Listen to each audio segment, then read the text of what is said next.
요한복음 9장 1절에서 38절 말씀인데요. 다 읽진 않고 앞부분과 뒷부분, 중간 부분을 읽지 않도록 하겠습니다. 제목은요, 날 때부터 맹인된 사람의 이야기고요. 실로암으로 가라 라는 제목으로 같이 말씀 나누도록 하겠습니다. 제가 파란색, 여러분이 검은색 같이 교독하며 읽도록 하겠습니다. 예수께서 길을 가실 때에 날 때부터 맹인된 사람을 보신지라. 제자들이 물어 이르되 라비여 이 사람이 맹인으로 난 것이 누구의 죄로 인함이니까 자기니까 그의 부모니까. 예수께서 대답하시되 이 사람이 그 부모의 죄로 인한 것이 아니라 그에게서 하나님이 하시는 일을 나타내고자 하심이라.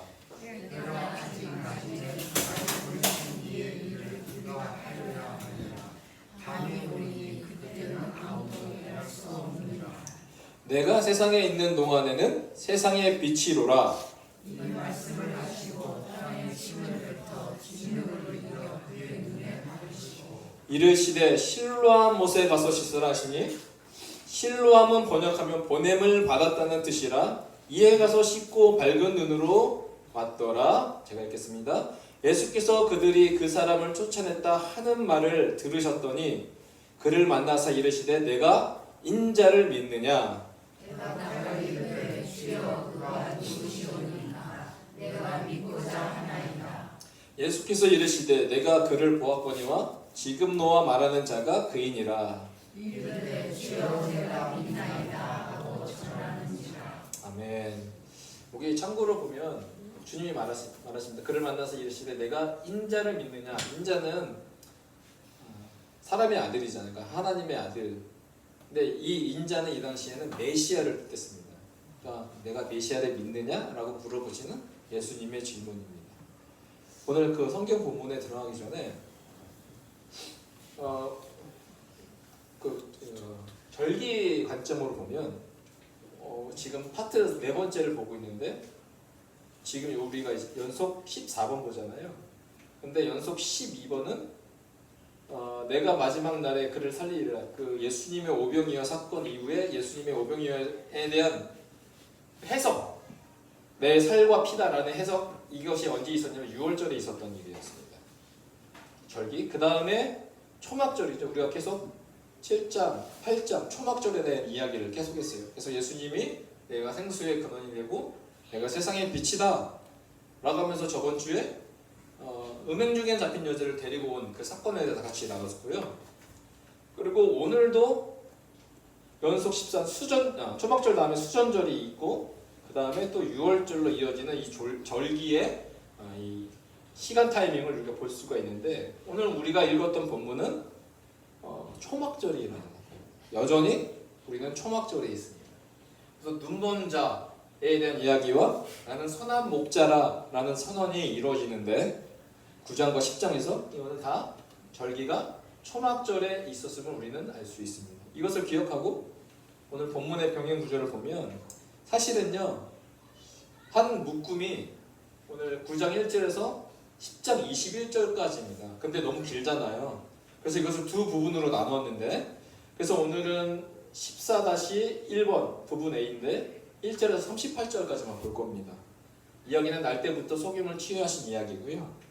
그리고 다음 주에 볼 내용은 14-2B 부분인데 9장 39절에서 10장 21절까지의 내용은 예수님이 책망하시죠. 양에 대한 애정이 없는 거짓 목자인 바리새인들을 책망하시는 내용이 그 다음 주에 내용이 될 것입니다. 그래서 오늘 본문을 보면 9장 1절에서 38절까지 볼 텐데, 이게 날 때부터 속임된 이야기인데, 첫 번째 보면 예수 날 때부터 속여, 예수 날 때부터 속여, 이 단어가 반복이 됩니다. 오늘 여러분 이 설교 많이 들으셨어요? 처음에 날 때부터 속임을 예수님이 진흙을 걸러서 실로암 못에 치유하시고, A-에서는 이 치유된 이 속임을 다시 만나주시는 장면. 오늘 우리 두 본문을 읽은 겁니다. 처음에 본문 읽을 때 이 두 본문. 그러면 이 날 때부터 속임이 치유돼서 나온 이후의 사건이 뭐예요? 이제 바리새인이 이제 물어보죠. 신문하는 증거입니다. 너가 어떻게 눈을 떴느냐? 에 대한 첫 번째 신문이고, 여기가 비다시는 두 번째 신문이에요. 그리고 가운데 있는 시가 바로 그 아버지를 신문하는 내용이 오늘 본문의 전체적인 줄거리입니다. 저번 주 기억하시나요? 저번 주에 은행 중에 잡힌 여자가 있었어요. 제가 말씀드렸어요. 서기관들과 바리새인들이 은행 중에 잡힌 여자를 끌고 와서 은행 중에 딱 잡았어요. 그것도 부끄럽고 수치스러운 일인데 서기관과 바리새인들이 이 여인을 어디로 끌고 왔어요? 무리 가운데, 사람들 가운데 세웠어요. 얼마나 모욕적이고 수치스러운 그의 삶이었을까요? 그런데 오늘 요한복음 4장에 보면 은행 중에 잡힌 여자 이전에 오늘 보면 사마리아 여인도 나오는데 뭐라고 나옵니까? 이 여인의 삶은 너에게 남편 5이 있었고 지금 있는 자도 그럼 6번째 남편이죠. 내 남편이 아니니 내 말이 참되로다. 그러면 이 사마리아 여인도 수없이 사람들의 모욕과 책망과 질타와 눈빛의 레이저를 받으면서 살아왔기 때문에 사람들이 없을 때만 골라서 다녔던 거예요. 그런데 그 사람들이 집에 있을 때 몰래 나왔던 그 시간에 예수님을 만난 거고. 근데 또 한 명 있다는 거예요. 이 모욕과 수치의 인생. 오늘 본문에 나온 날 때부터 소명된 사람. 이 사람 보세요. 물어봅니다. 이 사람이 맹인으로 난 것 누구의 죄로 인함이니까? 그러니까 지금 맹인으로 난 것도 내가 성도인데 사람들의 생각과 인식에는 이 맹인의 삶은 어떤 사람이라고 지금 말하고 있어요? 죄인이다. 이 죄인. 근데 이거 누가 물어보는 거죠? 이 질문한 사람이 누군지 아세요? 제자들입니다. 예수님의 제자들 좀 달라야 될 거 아니에요? 그런데 예수님의 제자들까지도 이렇게 물어봤다면 그 당시에 살아갔던 많은 사람들 생각에는 뭐예요? 이 맹인으로 난 것이 이 사람 죄인이구나 라는 생각을 가졌다라는 것이죠. 그러니까 두 가지의 관점이 있는 거예요. 오늘 예수님이 이 날 때부터 소경된 사람을 바라보는 관점과 제자들을 포함한 그 당시에 서기관과 바리새인이 바라보는 이 관점이 달랐을 겁니다. 또한 예수님이 이 맹인이 치료받고 예수님을 바라보는 관점과 바리새인들이 예수님을 바라보는 관점이 또한 다를 거다라는 것이 오늘 본문의 두 가지의 관점이 계속 나올 것입니다. 그래서요 오늘 A와 A-는 뭐가 병행이 되냐면 보았다라는 것이 나옵니다. 가서 씻었더니 보게 되었노라. A-에도 예수께서 이르시되 내가 그를 보았거니 보았다 라는 이 단어가 반복이 되고 있습니다. B와 B-에서도 보면 그들이 묻되 그러면 내 눈이 어떻게 떠졌느냐. 자, 신문하는 것, 묻되 신문하는 게 나옵니다. 그리고 B-의 24절에 이에 그들이 맹인이었던 사람을 두 번째 불러 이르되 묻되 두 번 신문하는 내용이 나옵니다. 그리고 C, 바리새인들이 그의 부모의 증거를 거부한다. 유대인들이 그가 맹인으로 있다가 보게 된 것을 믿지 아니하고 그 부모를 불러 물어봅니다. 그러나 이 부모는 뭐라고 대답합니까? 이 맹인된 자녀를 보호하지 않죠. 자기가 바리새인과 서기관들에 의해서 쫓김을 당할까봐 내 아들이 성인이었으니까 아들에게 물어보세요. 한마디는 뭐예요? 예수님이 치료해 주셨어요. 그분은 선지자고 위대하신 인자입니다라고 말도 못합니다. 우리 부모 같으면 내 말 때부터 맹인된 자가 고침을 얻었으면 얼마나 감격에 빠져가지고 막 흥분하겠습니까? 근데 그 흥분이 1도 없습니다. 두려움에 빠졌어요. 오히려 내가 쫓김을 당한다. 그래서 오늘 사건은요 이적의 사건입니다. 이적의 사건인데 무슨 문제를 다루냐면 고통을 다룹니다. 고통. 여러분의 인생에 고통 없이 살아온 사람 있습니까? 각각의 느끼는 고통이 다 다르지만 그것을 경험하고 감당하면서 살아왔습니다. 근데 오늘 날 때부터 소경된 이 고통, 근데 물어봐요. 누구의 죄이냐? 고통이 왜 찾아오는지 사람들은 알고 싶어요. 그래서 세 가지 중에 여러 가지 이유가 있지만 크게 세 가지를 뽑자면 첫 번째는 죄 때문이다.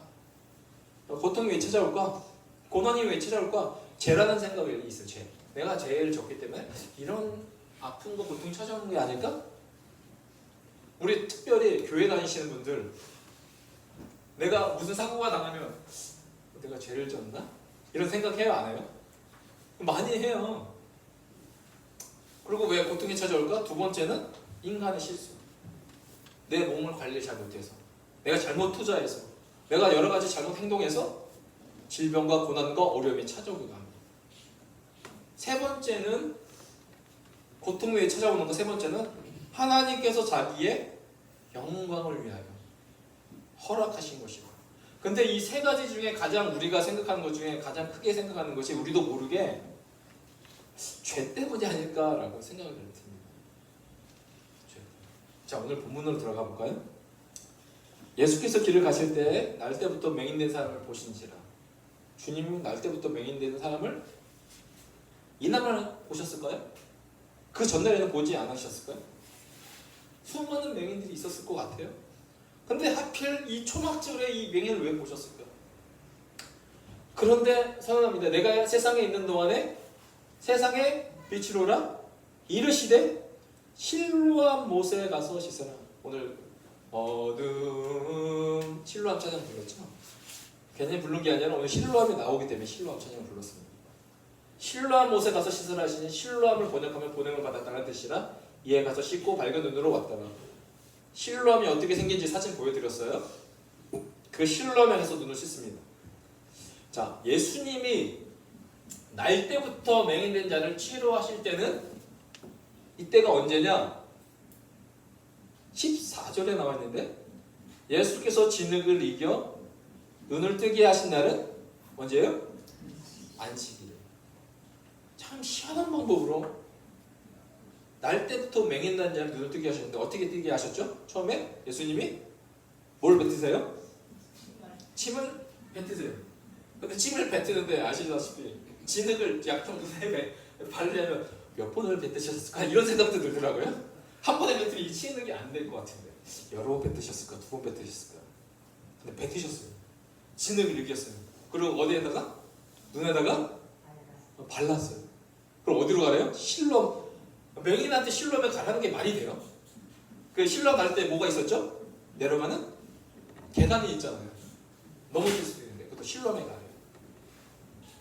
근데 그날은 안식일인데 안식일에 초막절이었어요. 왜냐하면 초막절은 안식일날 시작해서 언제 끝나요? 안식일. 그러니까 주일날 시작해서 주일날 끝나는 거예요. 그러니까 총 8일이에요. 그러니까 오늘 초막절의 마지막 날이었어요. 초막절에 주님의 두 가지 선언하셨는데 기억나시나요? 주님의 두 가지 선언? 뭐라고 두 가지 선언하셨죠? 뭐라고 선언하셨죠? 아시면서 안 말씀하시는 거죠. 두 가지 선언. 첫 번째, 나는 세상의 빛이다 라는 두 번째 선언하셨어요. 나는 생명의 떡이다라고 첫 번째 선언하시고 초막절에 나는 세상의 빛이다. 그때 초막절에 성전에 불을 밝힌다고 했어요. 사진을 보여드렸어요. 그리고 또 예수님이 뭐라고 했어요? 누구든지 목마르거든 내게로 와서 마셔라. 내가 뭐다? 생수의 강이다. 실로암 못. 이 실로암 못은 뭘 뜻해요? 생수를 뜻합니다. 놀랍게도 신기하게도 초막절의 주인이 누구신가를 오늘 날 때부터 맹인자의 이상을 고침으로 우리 주님이 선언하시는 거예요. 그러니까 맹인된 자를 왜 갑자기 침을 발라서 진흙을 이겨서 눈에 발라서 실로암 못에 가라고 하신 이유가 뭐냐? 초막절에 위대하신 주님의 두 가지 선언. 나는 생수의 강이다. 세상의 빛이다. 라는 이 모든 선언이 축약적으로 딱 집약된 게 뭐예요? 실로암 못에 가서 치료를 받은 이 날 때부터 맹인된 자의 놀라운 이적 사건이 나는 거예요. 우리 주님은요 하나님이시기 때문에 맹인된 자여 날 때부터 맹인이었구나 눈을 떠라 라고 말씀만 하셔도 됩니다. 근데 말씀만 하지 아니하시고 직접적으로 행동하신 이유가 뭐예요? 이 초막절의 컨셉 생수의 강 실로암을 뜻하고 있고요. 난 세상의 빛이다. 오늘 세상의 빛으로라 선언하시는 이 사건을 보여주기 위하여 오늘 이 날 때부터 맹인자를 고치신 예수님이시다. 이 날 때부터 맹인자를 고치신 주님. 그런데요, 오늘 우리의 관심은 뭐예요? 이 초막절에 생수의 강이시며 세상에 빛이신 예수님. 근데 사람의 관심은 그것이 아니라 이 맹인된 자가 맹인으로 난 것이 누구의 죄입니까? 이게 더 궁금한 거예요. 이 사람의 고통이 찾아왔는데 이 고통이 이 사람의 죄 때문입니까? 그의 부모님입니까? 수많은 이 맹인으로 난 그 이유가 여러 가지가 있는데 우리가 세 가지 살펴봤어요. 죄 때문이다, 인간의 실수다, 하나님의 영광이다. 근데 많은 사람들은 이 본인 아니면 부모의 죄 때문에 그럴 거야, 첫 번째 죄 때문일 거야 라고 생각하고 있다는 거죠. 근데 예수님이 뭐라고 대답하시냐면 3절에 예수께서 대답하시되 이 사람이나 그의 부모의 죄로 인한 것이 아니라 그에게서 누가 하시는 일이요? 하나님이 하시는 일을 나타내고자 하심이라는 것입니다. 상등 깜짝 놀랐어요. 지금 제자들도 물어봤어요. 누구의 죄? 이 사람의 죄입니까? 부모의 죄입니까? 라고 말하는 것은 예수님도 이 둘 중에 하나겠지라고 생각하기 때문에 물어보시는 거예요. 근데 이 둘 중에 죄가 아니라 예수님 다른 대답을 주셨어요. 하나님이 하시는 일 물어볼게요. 그러면 하나님이 하시는 일이 무엇이죠? 이 날 때부터 맹인된 사람을 이렇게 태어나게끔 하시는 그 이유가 하나님이 하시는 일이라고 했는데, 그럼 그 하나님이 하시는 일이 무엇이냐는 거죠. 무엇이죠? 바로 생명이세요. 생명. 초막절에 내가 생수의 강이다, 내가 세상의 빛이다 라고 서약하신 이유가 뭐예요? 이 초막절에 내가 생명의 근원이 된 그 사실을 선포하시는 것입니다. 언제요? 초막절. 그래서요, 이렇게 말하는 겁니다. 하나님이 하시는 일이요, 요한복음 20장 31절. 요한복음 전체의 핵심이 이 한 절로 요약이 되어 있어요. 20장 31절 다 같이 한번 읽어볼게요. 핵심 구절입니다. 요한복음 시작. 오직 이것을 기록함은 너희로 예수께서 하나님의 아들 그리스도이심을 믿게 하려 하며 또 너희로 믿고 그 이름을 힘입어 생명을 얻게 하려 함이니라. 잘 보세요. 왜 주님이 굳이 이 날 때부터 맹인된 자를 치료하시는 이 기적, 놀라우신 표적을 행하신 이유가 뭐예요?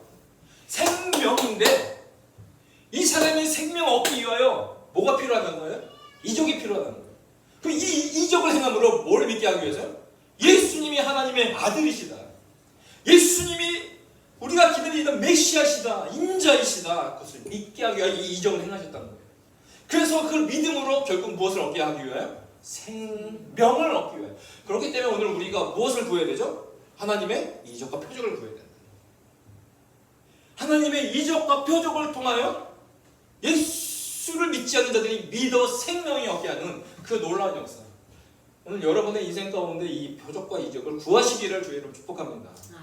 하나님이 생명을 위하여 구하는 자들 가운데 역사하실 줄 믿습니다.